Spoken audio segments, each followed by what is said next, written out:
mbabazwa n'abakristo bubu we. But there is a sin God hates. It's the sin of lamenting against God. I will repeat. It is a sin when you are lamenting, complaining against God. If I had not been saved, oh Lord, you knew before I got saved. I had men who gave me money. I had boyfriends. I had a couple people after me. But after being saved, Lord, it's even hard for me to find lotion. God, this salvation of yours, brother, sister, you are praying a bad prayer. nibaza ko ayo masengesho ikuzimu niyo ya mbere batera kunezerwa. Aravuga ngo abakristo bishimira amasezerano aya yo mu cyumba.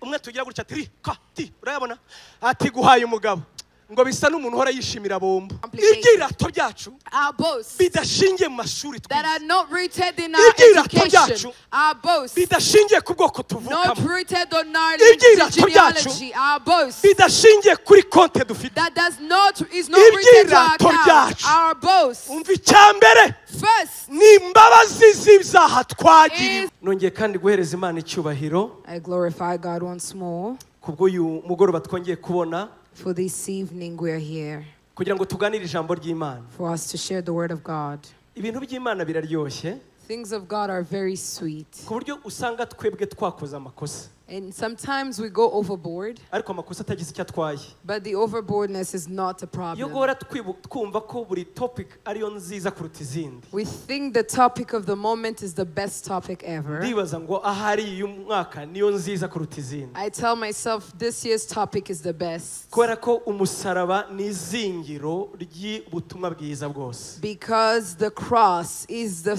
foundation and everything that the message and the good news carries. Imana ubuntu. I ask God for the grace bwo kwitonda.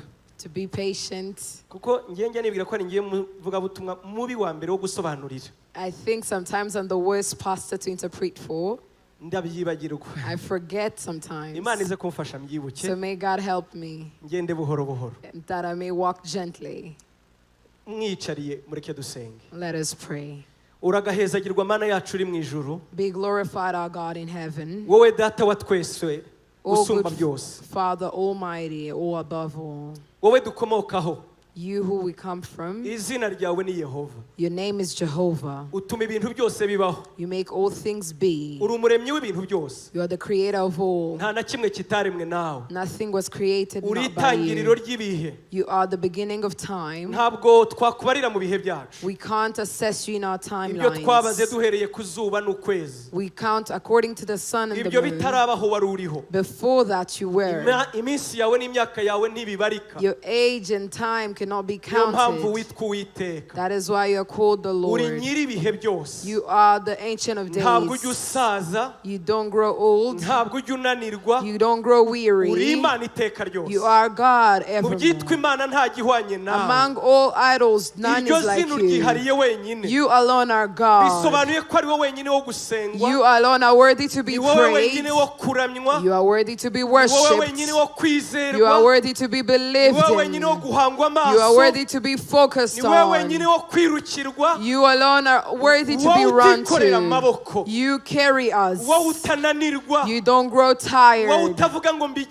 You don't ask yourself, what should I do? You never have a moment to reflect. Nothing is beyond your capacity. Of all idols, none is like you. Of all idols, none is like you. You are the beginning and the end. You are the first and the last. We come from you. You are the source of life. You are the source of life. You speak and it exists. Oh, great and wise one.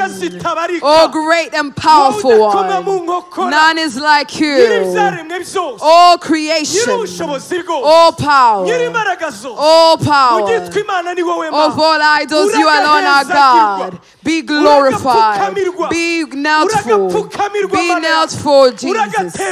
Be celebrated. Be celebrated.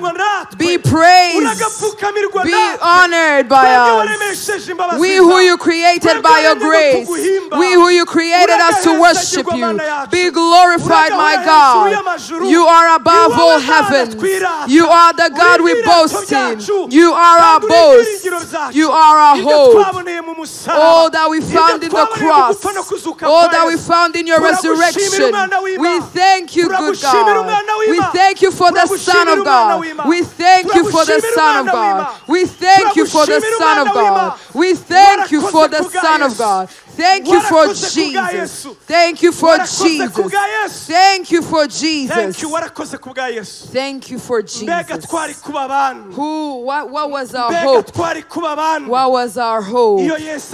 Had it not been for Jesus.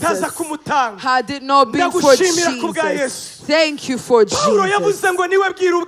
Paul said he's the mystery of God that was hidden before the creation of the world. Paul said he was the mystery of God, for he was hidden before the creation of the world. Jesus, who would have ascended to heaven to tell God to send his only begotten Son. How would we have convinced you? How would we have convinced you? Who would have been able to say that? You did it, Lord. Who would have said that, Lord? Who would have said that? Give your Son. Give us your begotten Son.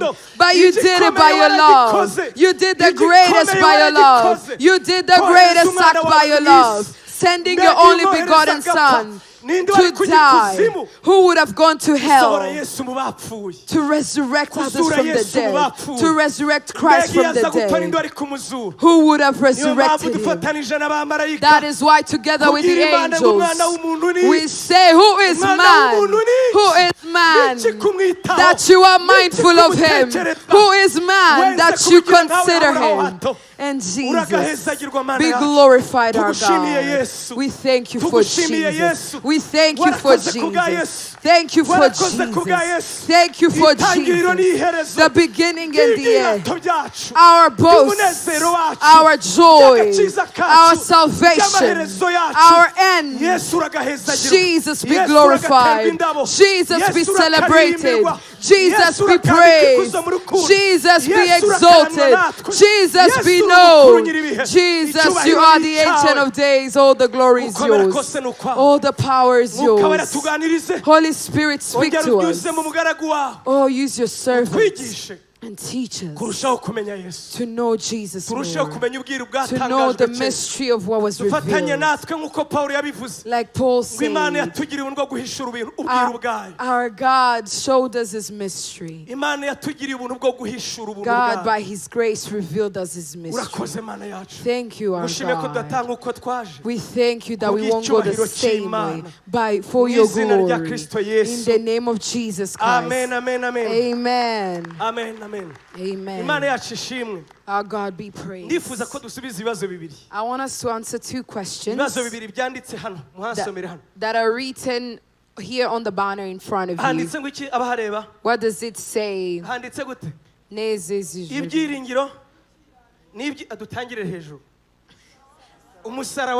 The cross of Christ.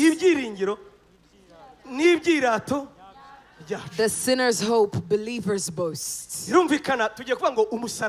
We are going to share about the cross of Christ, and we will answer two things. How is it the sinner's hope? And he is our boast. What is the cross? Two trees. One vertical, one horizontal.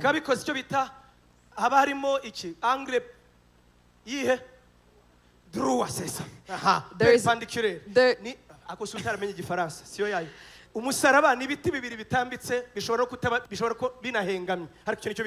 so we have two perpendicular trees, one vertical, one horizontal. Yes, there are arguments among religions and denominations even until today. We still base our doctrine off of that. Some say, no, Jesus wasn't crucified on a cross, but on a tree. Others say, no, Jesus was crucified on a cross, not on a tree. But truthfully, whether the tree or the cross, however they are structured, what we believe is one. Jesus was crucified.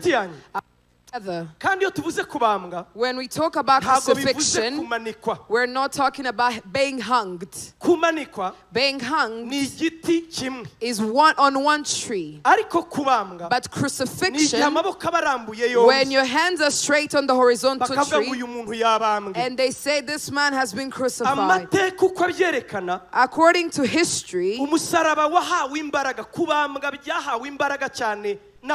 crucifixion was introduced and strengthened by the Greeks. They are the ones that brought this up to term. The King Alexander the Great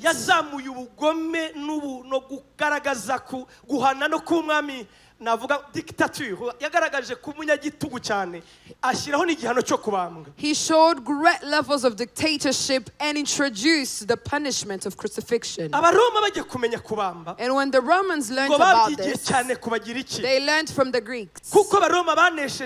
Because the Romans fought the Greeks, it wasn't easy for them to accept the defeat.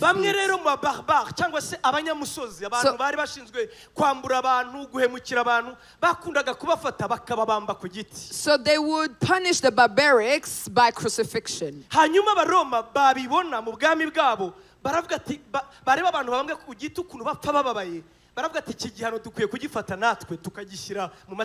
So when the Romans observed how great of a pain people who were crucified suffered, they said, we'll take this as our own punishment as well.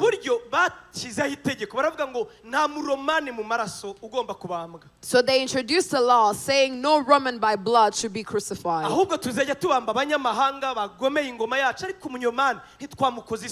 However, foreigners that go against our law can be crucified, but we won't disgrace the Roman on crucifixion. So they put a notice. So except a Roman who did great of a sin, like treason of a country, that one can be crucified. Because it was for the evil ones, the foreigners,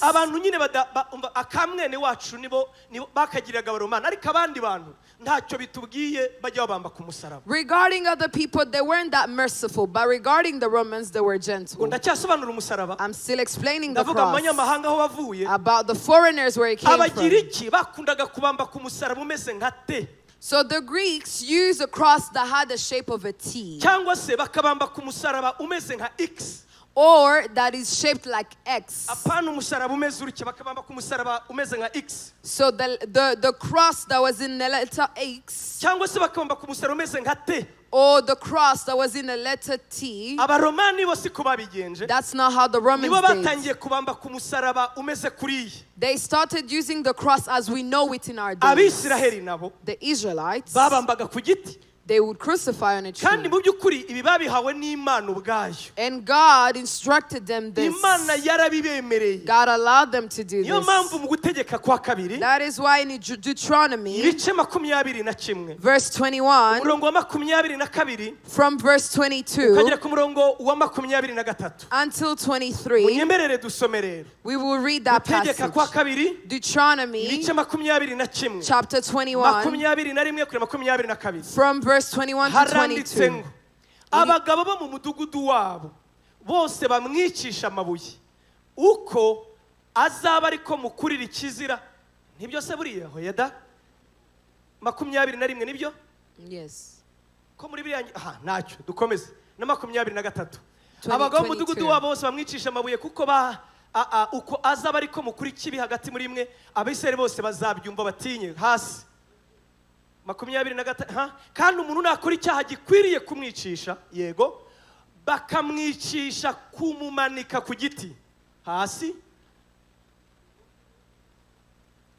Dukomeze 23 yego intumbi ye ntizarare kuri icyo giti ahubwo ntuzareke kumuhamba uwo munsi kuko umanitswe ku giti ari ikivume ku Mana, ari ikivume ku Mana. Nuko umuhambire kugira ngo utanduze igihugu Uwiteka Imana yawe iguhaho gakondo. Amen. Deuteronomy 21 from verse 22 to 23. It says, if a man has committed a sin deserving of death, and is put to death, and you hang him on a tree, his body shall not remain overnight on the tree, but you shall surely bury him that day, so that you do not defile the land which the Lord your God is giving you as an inheritance. For he who is hanged is accursed of God. This is what we shared yesterday. God told Moses, when you reach in the land I'm taking you, and someone commits great evil, they do great evil, and you wonder what punishment should we give this person? What death should this man die? And you find it deserving that he should be hung, go ahead and do so. But be careful. First of all, his body, because one, he has been hung because he has committed great evil. He doesn't deserve to like anyone else.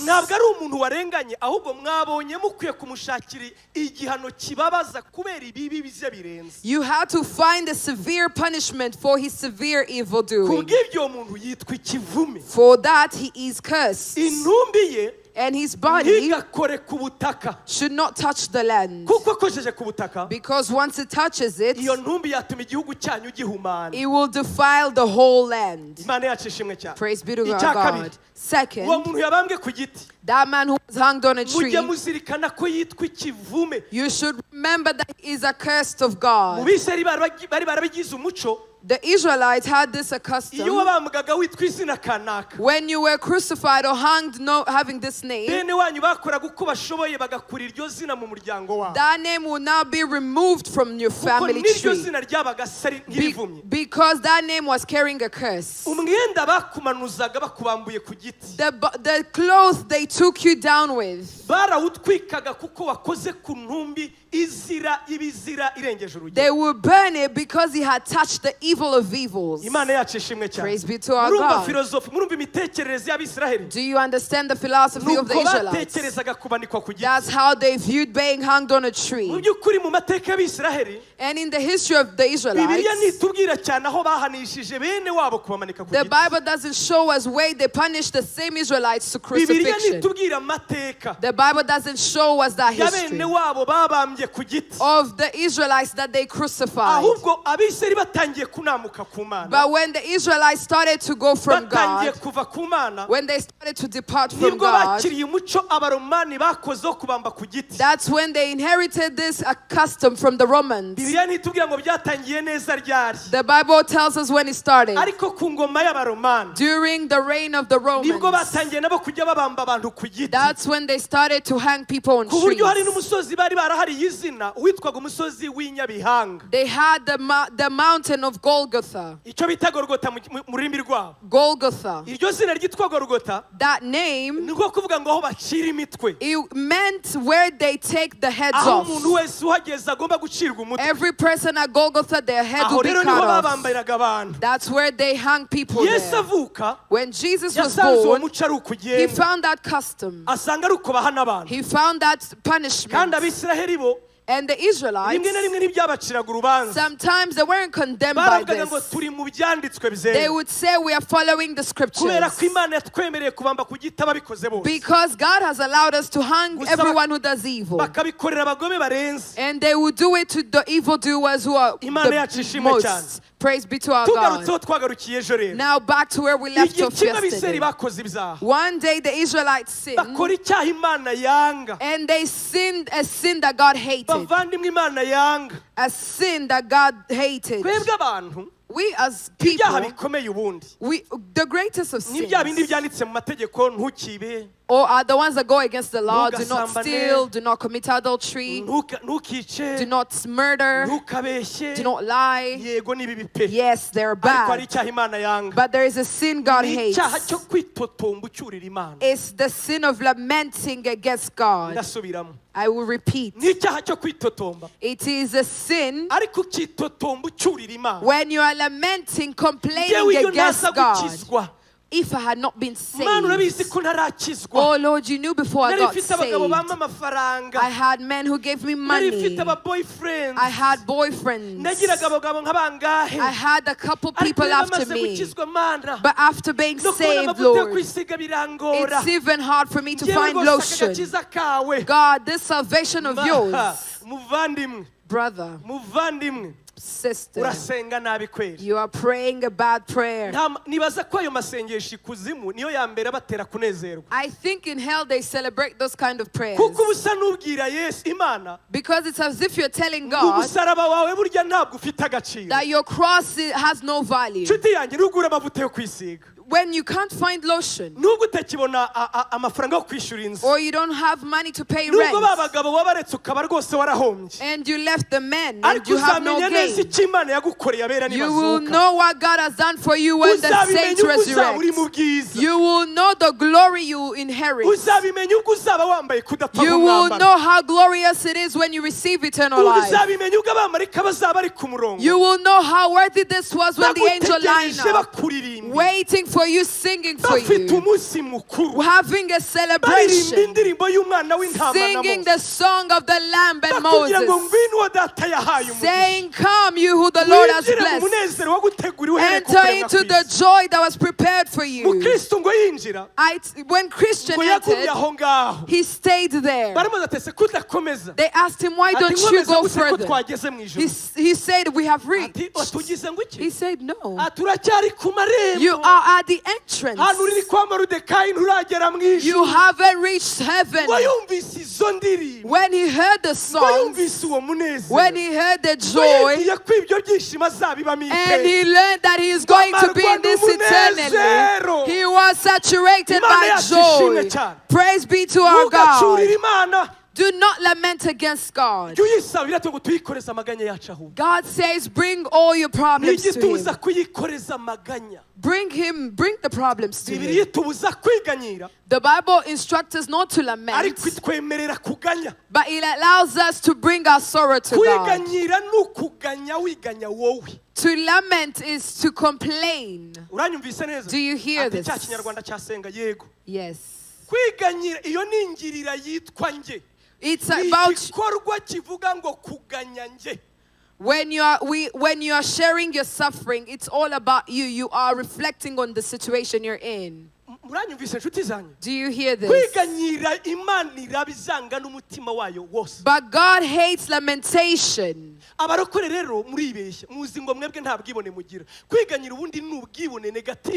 You Christians, you deceive yourself. You say you have no pride, but you have pride. You know why? It's as if you're saying, God, had it not been for your sake, I would have reached further levels.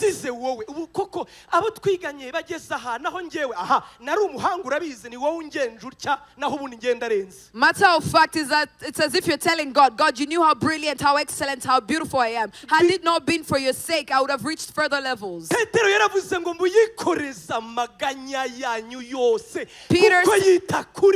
Peter said, bring all your sorrows and your burdens to Him, for He cares for you. He wants to hear how you're going. He's not against you telling Him how you're poor or how you're suffering. He can understand that. But He doesn't want you to lament. And that's what the children of Israel was doing. They were lamenting. Why did He bring us out of Egypt? I told you, when we get to heaven, because the Israelites are different from the Rwandans, when we remember about them, we really... I tell you the truth, if it was Rwandans, we wouldn't have complained about onions.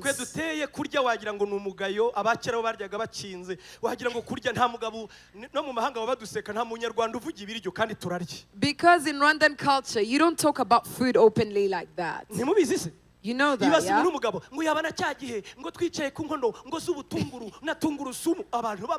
Imagine men with beers, they are complaining. Remember when we're seated, we're eating onions, meat, beans. At least when we're in Egypt. in Egypt. Under slavery, you were being stricken, but you were eating vegetables, beans, and onions. That would hurt the heart of God.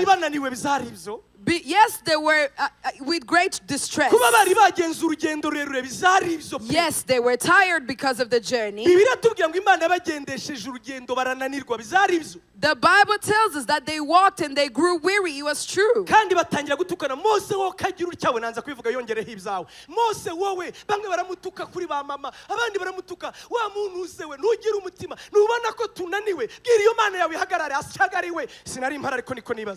I can imagine the Israelites were complaining. They were insulting Moses, all sorts of insults. I can see Moses in front of them, and his heart is fully consecrated to God, while the people he's leading are lamenting. Don't think it was just the men lamenting. The women were also there. I wasn't there, but I can imagine. The woman would tell the husband, why don't you tell Moses? Do you see I no longer have milk to breastfeed, honey? How many hours have I been carrying this baby? Come on, show your manlyhood. One man is leading you all astray. And then the men will be stirred up. Bring that man of Moses who will accuse him. You and your God, we are tired. There was chaos in the desert and the wilderness. They insulted God and Moses, and that hurt the heart of God. Do you know where these fiery serpents came from? We should ask the Bible. They had fiery serpents.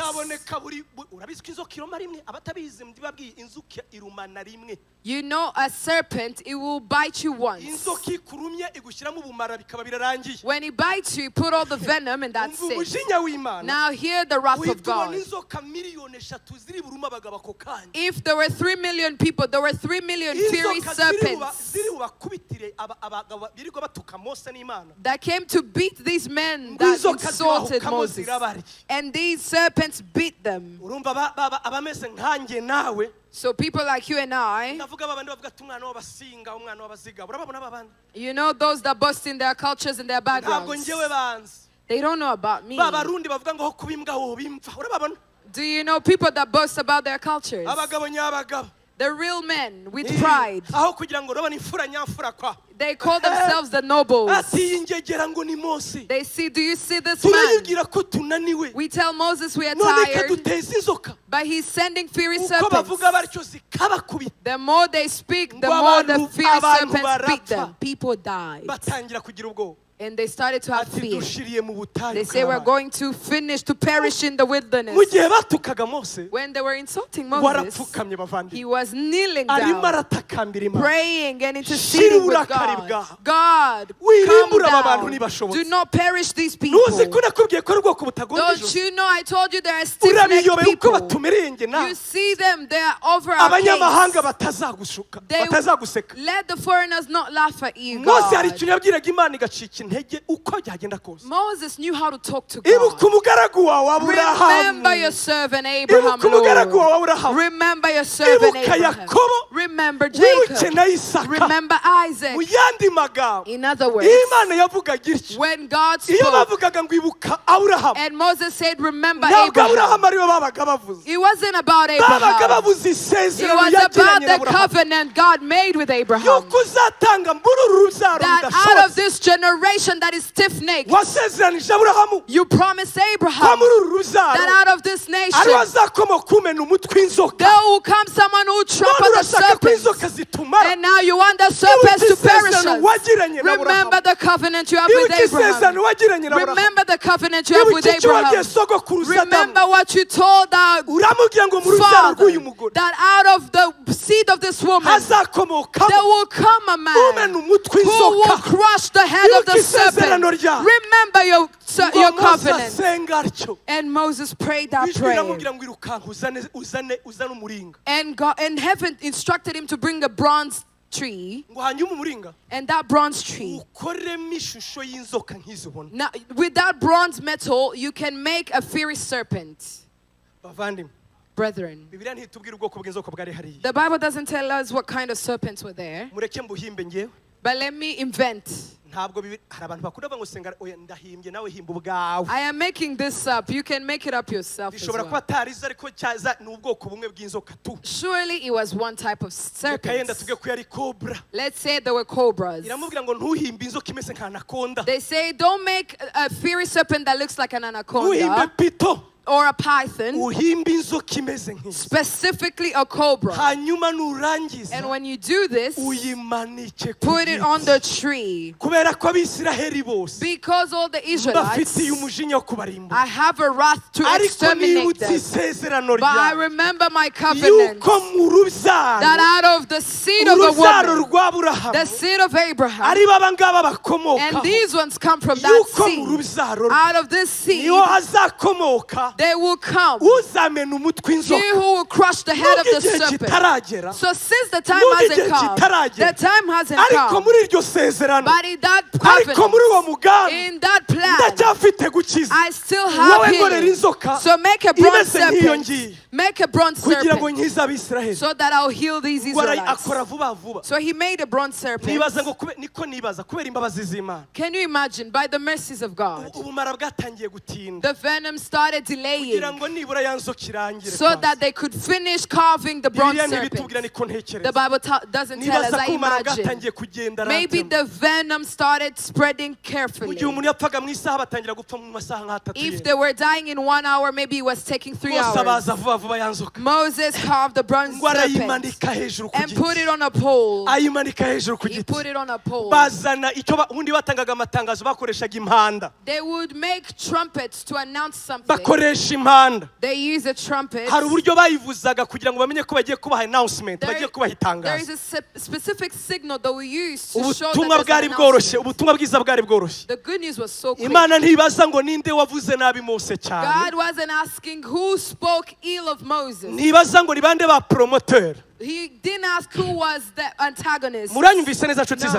He didn't ask who was the most sinning. He didn't ask who sinned less. This is a collective sin. So I will heal you collectively. What I request of you is one. This is a simple announcement. Whoever who has been bitten by the serpent, lift up your eyes and look at the pole. Look at the pole. Nothing else we are requesting. The venom will come out. The healing will come. The Bible tells us many still died. Something amazing. I don't know if this has happened to you, but it has happened to me more than once.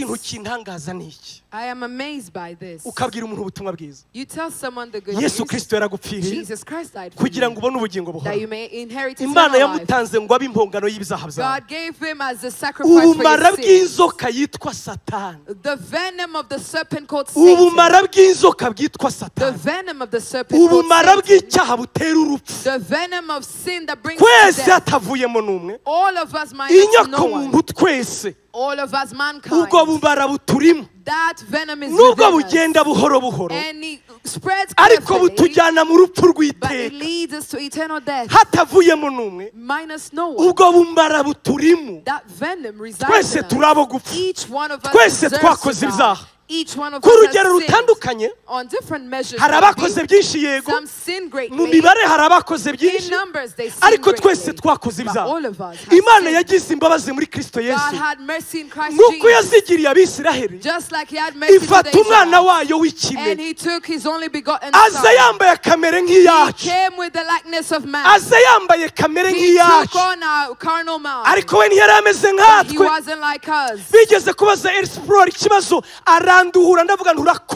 They asked this man one question and he gave me some comfort. baramubajije siporo ngo tubwire Yesu ni Imana gute akaba n'umuntu ijana ku ijana gute. They asked him, how is God fully man and fully God? Ni gute Yesu ari Imana ijana ku How ijana is Jesus fully man akaba n'umuntu ijana ku ijana? and he's fully God? Ikibazo si icyo ngicyo. That wasn't the Niba ari umuntu rero if he is man, ni gute watakoze icyaha? how did he not sin? Aravuga ngo rega twaranduye And he said, yes, we have ngo been kuko twebwe defiled. icyo dutekereza umuntu Because when we think of man, tumuhera kuva ku gihe Adamu yaguye. we start from the falling of Burya Adam. hariho kamere y'umuntu itigeze imenya There icyaha. was a flesh that didn't know sin before. Mbere y'uko Adamu akora icyaha Before the sin of umuntu yari Adam, umuntu ijana ku ijana. a man Kandi was adakora fully icyaha. man and he didn't sin. Iyo kamere rero And that niyo flesh Yesu is yazanye mu the same isi. flesh Jesus Niyo came. Yesu yazanye It's mu the same isi. flesh Jesus Yaje came. yambaye kamere y'umuntu He took on the human ariko flesh. ntiyari afite kamere But y'icyaha. he didn't have any sin. Imana yacu ishimwe cyane. Praise be to Yari our ameze God. nka ya nzoka He y'umuringa was like the bronze ifite serpent. ishusho ya za zindi He had zabariye the image of the fiery ariko ya yindi yari serpent. ku giti yo But that one on the mwibuke pole, yari umuringa he was bronze. ntabwo ari ya yindi yafashe He ngo wasn't abambe a fiery ahubwo serpent. yayikoze mu ishusho He was made in an na Yesu image. yambaye akamero k'umuntu So Jesus took on the yaje likeness ameze of man. nkanjye nawe He was like you and I. atari umuntu nkawe He nshuti yanjye wasn't like you. adakora icyaha nkawe He nshuti didn't yanjye sin like you. yambaye kamere He y'Imana had the flesh n'ubumuntu budacumura and the grace. kuko yari afite kamere y'Imana Because he had the nature of azanwa God. n'impamvu imwe yonyine He gusa came with one kugira ngo mission. inzoka yo ku giti So iboneke that the bronze serpent on kugira the ngo inzoka yo pole. ku giti So iboneke that the bronze serpent aho on the pole. tureba ubumara bukatuvamo mu buryo When we look bw'igitangaza up, the venom will come out aho tureba miraculously. ubumara bukatuvamo mu When buryo we look bw'igitangaza up, the venom will come out bwarangiza miraculously. bugashyirwa kuri ya nzoka And it will stay on that bronze serpent. nakunze uburyo bavuga ngo bayikore mu muringa I love that they say make it in bronze. muribuka Yohana abona Yesu Do you remember when ubwo John saw yamwiyerekaga mu Jesus? byahishuwe igice cya mbere When he revealed himself to John in ngo yabonye mu mutwe Revelation. hameze hate What did he see? ngo umutwe weraga nk'iki What did he see? nka sheregi He looked like ngo snow. imisatsi ye yererana nk'ubwoya bw'intama His hair was the wool of a sheep.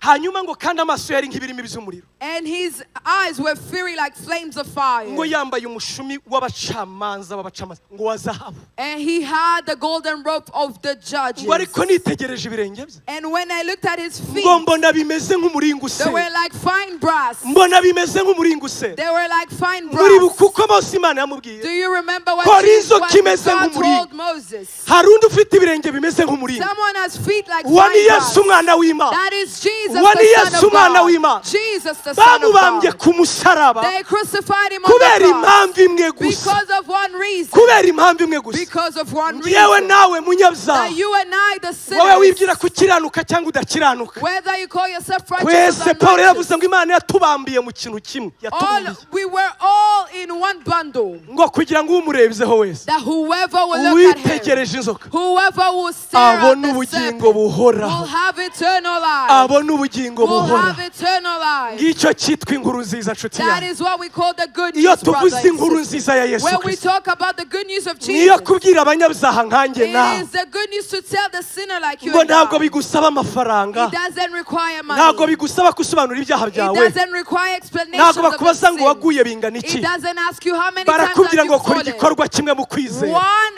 action in ubura faith. amaso nshuti yanjye Lift up your eyes. itegereze Yesu Look at Jesus, wapfuye kubera ibyaha who byawe died for your sins, wazize ibicumuro who byawe died for your utarigeze transgressions. amenya icyaha He who knew no ariko sin, Imana yamuhinduye kuba God icyaha turned him into ku sin bwacu nshuti yanjye for you and kugira ngo I, duhinduke gukiranuka that we may kw'Imana become the Imana yacu righteousness ishimwe of God. cyane Praise be to our Yeah, God. haleluya Hallelujah.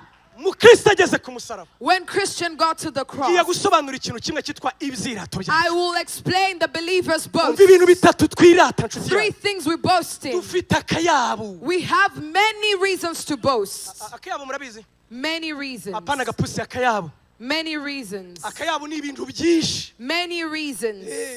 Abantu bagenda bavuga ngo Pastor Senga tubiye akayabo ngo no ndavuga akayabo mu kinyarwanda ni ibintu byinshi. I'm talking about many reasons. Bitabarika mbega. Innumerable. Twaboneye ku musaraba. That we found on the cross. Bituma twirata. That will become a subject of our boast. That will become subject of our boast. Twambaye rugabiri. We are wearing the simplest of sandals. Bituma twirata. We boast. Dutaha mu gashekero. When we go home to the slums.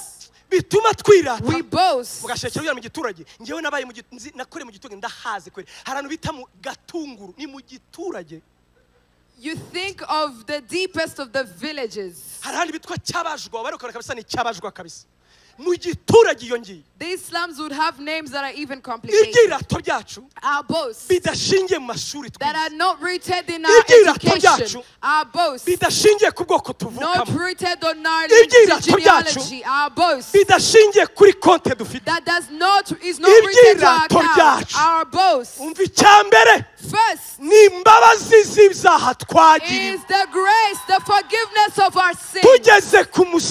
When we got to the cross, we found forgiveness for all our sins. Forgiveness for all our sins. Do you know why? I love that word, forgiveness. Forgiving. To be forgiven or given pardon. To be given pardon. In Kinyarwanda, it means to be forgiven. To be forgiven means to suffer in place of someone else. And my boast, I go to the cross. I found a man who took the suffering in my position, who took suffering on my behalf, not because of his sin. He didn't lust. He didn't sin. He didn't sin. He was stricken like a fornicator. He was stricken like a murderer. He was crucified like an evildoer. Yet he was a righteous man. When I go to the cross, I rejoice in the forgiveness. Forgiveness is an inheritance I got. Jesus forgave me. I was telling you, it's not I alone. Whoever lifts up their eyes and focus that God instructed Jesus to be crucified for us. The second reason of our boast. The second reason of our boast in the cross. We have a new garment. We have a new garment. And that garment is the one who will show up with on the wedding. That garment is called righteousness. He was stripped naked on the cross as a sign to say, my righteousness will clothe you. I give you my righteousness. You will not be naked anymore. You will go with righteousness of God. Billy Graham said in his latter days, nearing God in his book, he said when he reaches in heaven, he will go with confidence. Those who will be at the gate, he will come boasting. Say, I am coming, open up. And when they ask him who is coming, he will say, ask your master, he has sent me. Ask your master, he has sent me. Praise be to our God. Praise be to our God. They will ask him, what do you bring? He said, I have a letter from the cross. He who forgave my sin. And he has invited me to the wedding of the Lamb of God. Praise be to our God. We will be well clothed. We will be well clothed. We will not be in worship clothes. We are clothed in righteousness. Praise be to our God. Do you know the third reason to boast?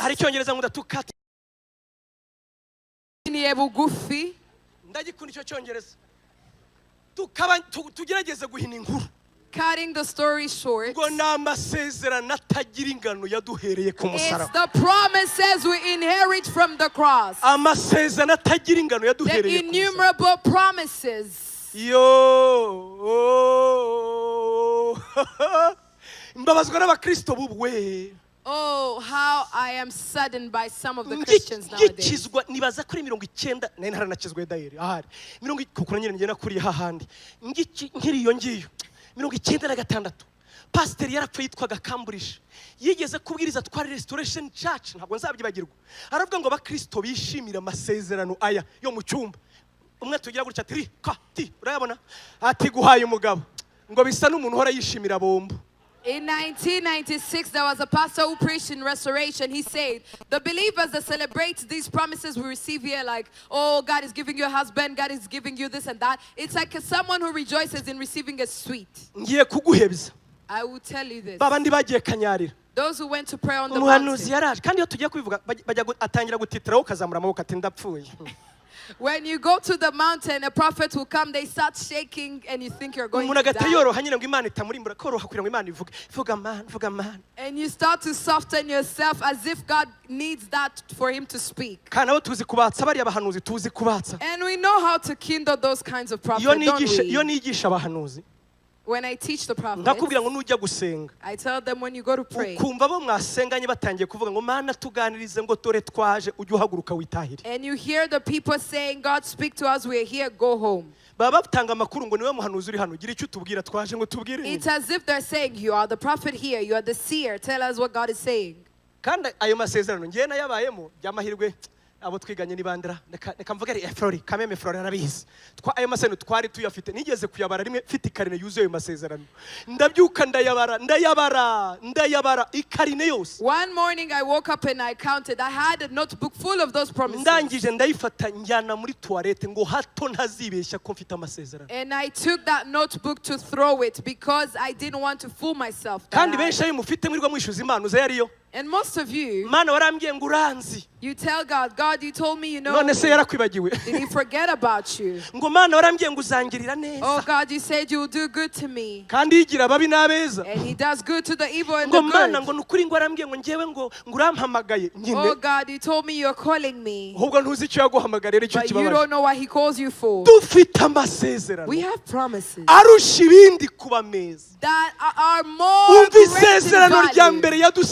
The first promise.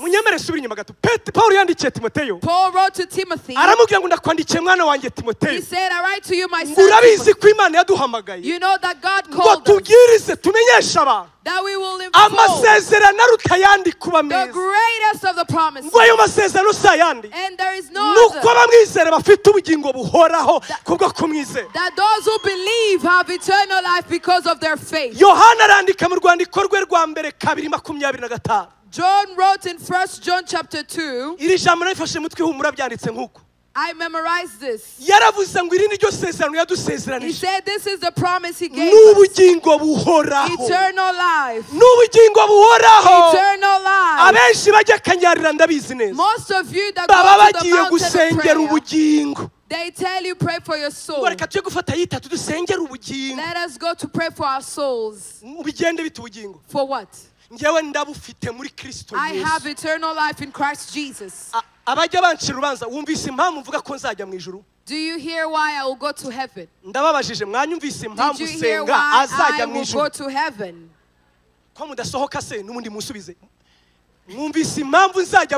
Do you hear why I will go to heaven? Not because I forced myself. I believed wholeheartedly that he who promised is faithful. He who resurrected Christ from the dead surely will resurrect me as well. If Christ is resurrected, surely I will also be resurrected. Heaven is our heritage. Heaven is our heritage. He promised us an inheritance and that does not defile. Hallelujah. Hallelujah. tuzaba turi benshi. I think we will be many. Nshuti yanjye Flori. My friend Pastor Flori. When you don't see me there, uzabaze boss. Ask the master. Uzabaze boss. Ask the master. Boss. Master. Kubize ko twakoranye na Senga. You know I served with Senga. Yerekeye mu kirere cy'abakerubise cyangwa. Is he seated with the cherubims or where is he? Nanjye nzamubaza. And I will ask him. Ko Senga ko mbizi Flori yakundaga abakerubi ari mu gice cy'abakerubi. I know Pastor Flori loves cherubims. Is he with them? Yewe nzaba mpari. I will be there. Kubera iki? Why? Yarantumiyeyo kabza. He invited Yabashishije kwizera. He allowed me to enter. Natumbiriye umusaraba we. I focus on the cross. Natumbiriye umusaraba. I focus on the cross. Naramwizeye Yesu. I believed in Jesus. Namwemereye intege nke zanjye. And he accepted my weaknesses. Namwaturiye ibyaha byanjye. I confessed my namubwiye sin. ko nishoboye. I told him I was ariko mubwira ko niringira ko ari we mpano y'Imana. But I told him I believe in his ability. namubwiye ko nizera ko ari we mpano y'Imana. I told him that he is the son of ndamukunda God. n'umutima wanjye I love him wholeheartedly. ndamukunda n'umutima wanjye I love him wholeheartedly. ndamukunda n'umutima I wanjye love him wholeheartedly. ndabizi neza nzazuka. I will resurrect. niba ntazazuka nawe ntarakazuka. If I will not resurrect, that would mean he didn't resurrect. Pawulo yaravuze ngo bavandimwe. Paul said niba bapfuye batazuka. that if the dead would not resurrect, twebwe turi abantu nk'icyo gifaransa on est très malheureux. We are sad and sorrowful. Cyongereza ho ni kibi. On est très malheureux. Mu kinyarwanda kira turi indushyi. We are sorrowful. Twaba twibabariza iki se?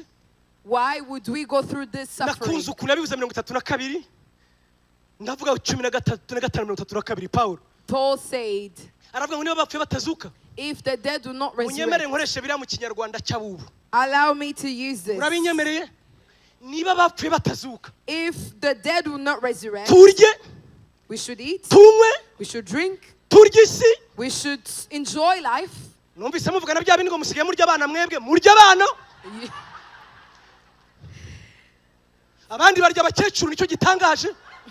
Abandi mbega murya isi. Do whatever you want to do in this kubera ko nubundi abapfuye ntibazazuka. Because then the dead will not resurrect. Ariko aravuga ngo nibikabeho. But he said far be from it. We know. Twebwe kubwo kwizera tuzazuka. Because of faith we will resurrect. Imana yacu ishimwe cyane. Praise be to our God. Ibyiringiro rero. So this is our hope. Ibyiringiro nshuti yanjye. This is our hope. Tugana hehe.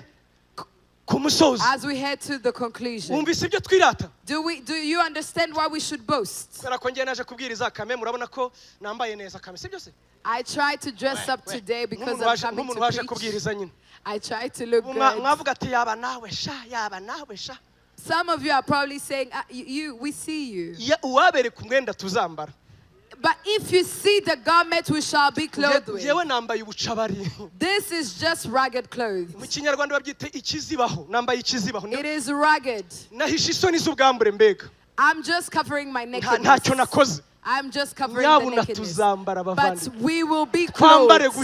We will be clothed with righteousness. And we will walk boldly. And when the enemy tries to frighten us, we will tell them, be silent. Be silent. When he accuses us, Paul says in Romans chapter 8 from 32, he said, who will accuse you? Praise be to Apostle Paul. I love this.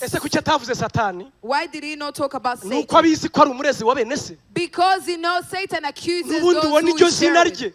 That's his name. The accuser. So what used to frighten us is where he accuses us to. Who will accuse the saints of God? Is it Jesus who died for them and resurrected for them? I love the following verse. And he is seated on the right hand of the Father to intercede for.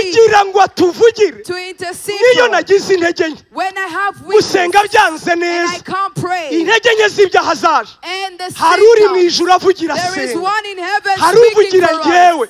There is one speaking for me, seated at the right hand of God. Will it be God? No. He who gave his own son. I say he gave his only begotten son. He gave his only begotten son. Women tend to exaggerate. Sometimes women tend to exaggerate in their speech. You are in town, for example. You went with your wife. And he said, my child is crying.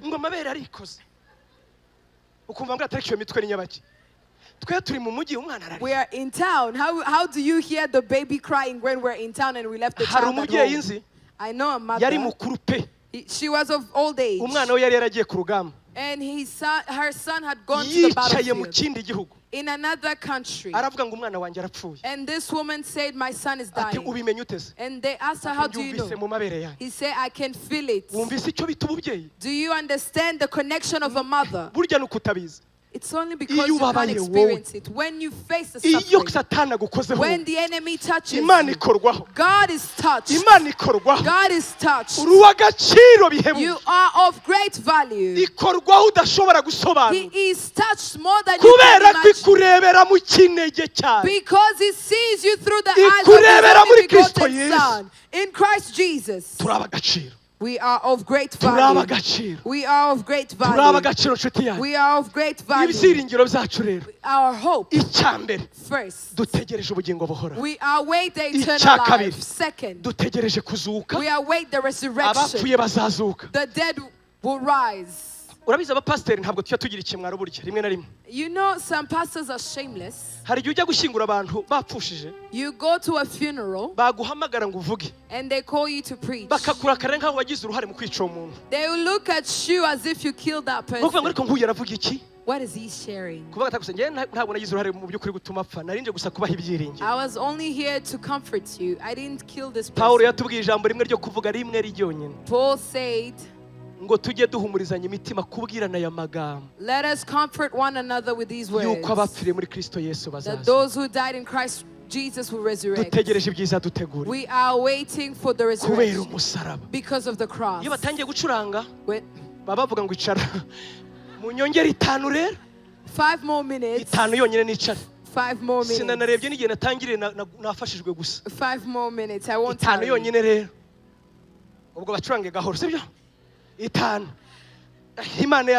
Praise be to our God. Praise be to our God.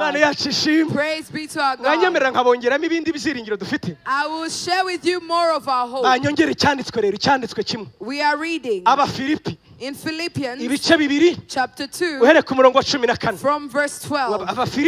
Philippians chapter 2 verse 12. Chapter 2 verse 12. 14, sorry.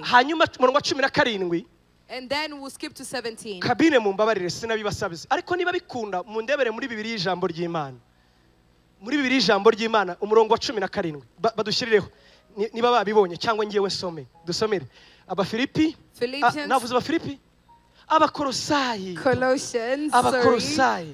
Colossians.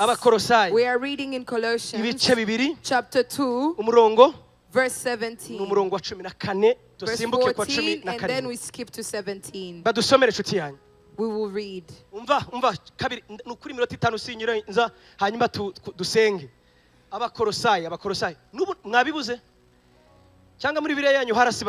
yeah. We will read Abakolosai kabiri 14 igahanagura urwandiko rw'imihango rwaturegaga ikarudukuzaho kurubamba ku musaraba kandi maze kunyaga abafite ubutware n'abafite ubushobozi ibahemura ku mugaragaro ibuvuga hejuru kubw'umusaraba 17 rero 17 kuko ibyo ari igicucu kibizaba naho umubiri wabyo ufitwe na Kristo. Amen. Muri bibiri ijambo ry'Imana babivuga neza ushakire n'uhabona it's good, ariko reka nivugira iki ngiki iminota mike yonyine. Ntabwo ndi buvuga urwandiko rw'imihango, oya twavuze ko yatubabariye, ahubwo ndashaka kuvuga ngo abafite ubutware abafite ubushobozi yabivuze hejuru kubw'umusaraba. He made a public spectacle of them. Imana yacu ishimwe. Praise be to our God. Pawulo yatubwiye ibanga rimwe. Paul told us mu gupfa kwa Yesu in the death of Jesus Imana yakozemo ibintu byose bishoboka. God did all things. Ndasubiramo. I will repeat. Mu rupfu rwa Yesu in the death of Imana Christ yakozemo ibintu byose ukeneye ngo ubeho. God did all the operations. Icyambere He yababariye ibyaha byacu. forgave my sins. Ubundi ku musaraba on the cross, Yesu yabambwe nk'igitambo. Jesus was crucified as a sacrifice. Igitambo muri Bibiliya A sacrifice mu mvugo y'umwuka in spiritual terms nicyo bita point de contact. Is a point of contact. Igituma habaho gutamba ibitambo. The reason why they offer sacrifices nukugira ngo isi y'umwuka is so that the spiritual realm, isi itafatika, the intangible spirit, n'isi y'umubiri and the physical realm bibashe guhura, bibashe gusabana. Connect and fellowship. Ibyo bibera mu gitambo. And that happens in sacrifice. Bibera mu gitambo. In sacrifice. Niyo mpamvu Paulo yavuze That's why Paul ngo mu rupfu rwa Yesu in the death of Jesus Imana yiyunze natwe. God united with us. Imana yiyunze natwe. God was united with us. Isi y'umwuka buriya in the spiritual cyangwa se Imana itambaye umubiri or the God who is not ishobora gusabana n'abantu can interact with bibereye mu gitambo. Through the sacrifice. Icyo ni icyambere Imana yakoze. That is the first thing. Igitambo cya Yesu the sacrifice of Jesus ibyaha twarabivuze. wiped away all our twabivuga mu buryo bwinshi. We can share ariko hari this in ikindi different ways. yakoze. But he did something Paulo niwe else. ukiduhishurira Paul reveals this ngo urupfu rwa Yesu that the death of ku Jesus musaraba wa Yesu on the cross of Jesus. yabyandikiye n'Abakolosayi gakomeza hasi 21:2 ndetse n'Abefeso. He wrote it to the Colossians and the Ephesians. kugira ngo nyemera nihute rero So aravuga ngo mu rupfu rwa Yesu in the death of ngo Christ Imana yaruhinduye uruganda. God made it like a factory. Mu rupfu rwa Yesu In the death of rwari Christ, uruganda it was like a factory. Imana yacuriyemo imbaraga nshya. Well, God manufactured new Unyumva power. neza izindi mbaraga zari ziriho All the other power, imbaraga z'Imana or the power of hari God, icyo zakoraga rwose. they did something. Zararemye, They created, zakoze byinshi, they did much. ariko hari izindi mbaraga zari But they zikenewe needed the new power zagombaga kuboneka gusa to be mu revealed rupfu rwa Yesu. in the death of Ni ukuvuga Jesus. iki? What does this Paulo mean? yaravuze Paul said ngo Imana ubwo yamuzuraga mu bapfuye that when God ngo resurrected him from the yakoreyemo dead, imbaraga. he made the new Ngo power. izo mbaraga And that ngo power nizo zibasha gukorera mu bera. is able to work in the saints. Ya minota 5 hasigaye 3 cyangwa 2. Ndasubiramo. I will repeat. Umva ibindi byiringiro n'ibyirato byacu. Another hope and Ntabwo reason ari of uko our dufite boast. ubugingo buhoraho It's gusa. not because we have eternal life Ubwo only. turabufite rwose. Yes, we have Nta that. bwoba bwo kurimbuka. We have no fear Ariko no for muri ubu destruction. buzima But in this life, ibyari byaratugize imbata, what had enslaved ibyari us, byaraduteye ubwoba, what had made us bya byaha byakuneshaga, all the sin that oppressed bya bindi us, byagutuye hasi inshuro nyinshi. the power that stripped Hari us down. isezerano rivuga ngo There is a promise ubwo Imana that says, yicaga Yesu ku musaraba when God allowed Jesus to die on kandi the muzura mu cross bapfuye, and resurrected him muri in we the dead, yakoreyemo in imbaraga, him a new power came. muri we yacuriyemo In him imbaraga. a new power Izo came. mbaraga zigenewe abera And gusa that power is for the kugira ngo saints, zikorere muri bo that he may operate in ibituma them, Imana inezerwa that kandi which yubahwa. will allow God to Niyo mpamvu rejoice. tutari imbata z'ibyaha. That is why we are no longer Nshuti yanjye slaves to ngufite sin. inkuru nziza. We have this good news. Ndi pasiteri birumvikana. Yes, I am a pastor. Hari abantu bajya ngo ati pasiteri ibyaha biranyishe pe. Some people tell me, oh, pastor, I'm full of sin. Kandi nanjye harwo njya mbyisangamo. And I find myself sinning Ariko nta zindi sometimes. tekinike. But there's no other Hari strategy. abajya bambwira ngo pasiteri tubwira akabanga akantu k'agatekinike. Some people will say, what is the technique? What is the strategy? Ubwo bajya ngo mutume nk'ayitatu yenda. They want us maybe to give them an Tatu nyine utanywa instruction. n'amazi se. Do like a dry fast, for example. Agatekinike ni kamwe gusa. There is one Ni strategy, ukwemeza however, umutima wawe. is to be convinced in your Ukemeranya heart n'ukuri kw'ijambo and to be ry'Imana. convinced by the Nk'uko word. nemeranije ndasenga. As I am convinced Nabyumva ko ntigirisha rwose. that I am not Ubwoba pretending. bwarashize 100%. I am rid of all Yewe the ndabizi fear. nzajya mu ijuru. I know I will go Umva to heaven. intambwe ya kabiri rero. And the second Ndabizi step, neza. I know Ubwo Yesu yapfaga. that's when the Muri Jesus we died. hakorewemo In imbaraga. him a new power Izo came. mbaraga ni izanjye And nawe. that power is Zo for you and kubasha I. guhamya Yesu. To proclaim Zo kunesha Jesus. icyaha. To defeat the Zo sin. kubasha gupfa. To die to self. Iyo tuvuze gupfa when we talk about death muhita to mugira ubwoba self, kandi urupfu ruragatsindwa you n'irupfu. are scared. Reka tuvuge mu bundi buryo. We will share this. Yakoreyemo imbaraga He made a new power zibashisha kamere yanjye that allows my flesh kureka bya bindi bizananire to kureka. leave everything that all the Muri vices Kristo hakorewemo imbaraga in Christ Jesus. zibashisha wa muntu There is, wowe ureba inzoga ugahita wumva ibintu bivuye mu maguru birazamutse. for example, you are a drunkard. You see the Yakoreyemo beer. imbaraga He made power zo kwica iryo rari rigukundisha to inzoga. kill the lust against alcohol. Yakoreyemo imbaraga He made all the power zibashisha umuntu kubabarira. to allow someone to Kandi iyo forgive. ugize ibyago ukibuka uwaguhemukiye kurya no kuryama biranga. Yet before you were sleepless because you thought of someone who did evil to you. He put the power, a new power in Christ Jesus. And that is the hope of the sinner. I tell you, my friend, victory is in your side. Victory is on your side. Not just in heaven, even on earth. We shall be victorious by the word of our mouth. We are victorious because of the word of the cross. Because of the word of our testimony. Even for our blood if needed. We will overcome and proclaim Jesus. May God bless you. May God bless you. May God bless you. May God bless you. I love you, brother. May God bless you. If you believe that you're forgiven and you have eternal life, you have eternal life. Your sins are forgiven. You also have the power. You also have the power. The power to overcome the flesh. The power to overcome unfortunate. The power to overcome fear. The power to overcome giants. We capture, we hold captive every power. Everything that exalts itself above God. We capture. We take captive these thoughts and deliver them to Christ. Stand up and we'll confess. Stand up and we'll proclaim the victory. We are more than conquerors. God bless you. We are holy. Even if we fall 7 times, my promise is to rise up again. Even if I am defeated 770 times, victory is mine.